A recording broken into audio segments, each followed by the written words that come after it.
verses 30 and 31. John 20, verses 30 and 31. Therefore, many other signs Jesus also performed in the presence of the disciples, which are not written in this book. But these have been written so that you may believe that Jesus is the Christ, the Son of God, and that believing you may have life in his name. Okay, now go back to John 1. Now we can really start digging in. Because John 1, John uses language that none of the other gospel writers use. When John wrote his gospel, he was living in Ephesus, which was in Asia Minor, which today is Western Turkey.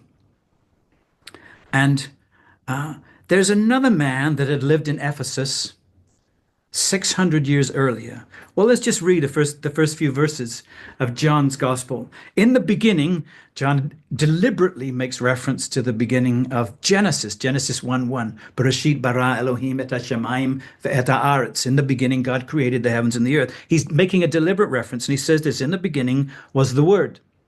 And the Word was with God, and the Word was God. He was in the beginning with God. All things came into being through him, and apart from him, nothing came into being that has come into being. Uh-oh, what's going on here? Something's shifted here.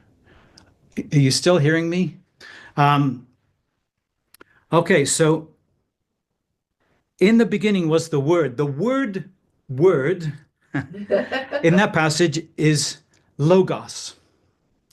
And so I want to talk about logos for a minute, because John is clearly talking about Jesus, but he uses a particular word. So let me go back to when John was writing this. He was in Ephesus 600 years earlier. There was another man that lived in Ephesus, and his name was Heraclitus. For those of you who want to know who he was, Heraclitus was a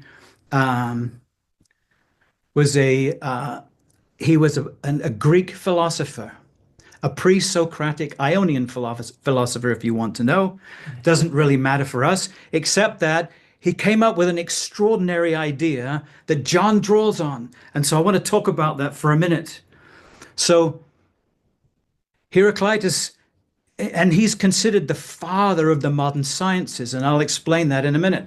But he came to the conclusion, he studied everything. He studied the stars in the heavens. He studied the earth. He studied the ground, the rocks, the soil, the rivers and the oceans. He studied people and animals and trees and plants. And he came to this conclusion, actually 3 conclusions he came to. Number 1, that there must be a common element that exists in everything.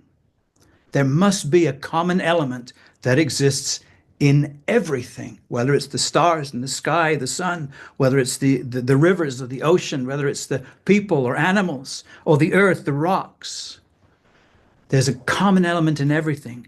Number 2 is that element actually holds everything together. Okay, so number 1, there's a common element in everything. That element is actually what holds. It's the glue that holds everything together. It holds the whole universe. He wouldn't have used the term universe, but that's the idea, is that everything holds together by this element that exists in everything. And his 3rd conclusion was that this element actually is the reason everything exists. That element is in everything. It holds everything together. And it is the reason everything exists, everything. And he gave that element a name. And the name he gave it is the Greek word logos.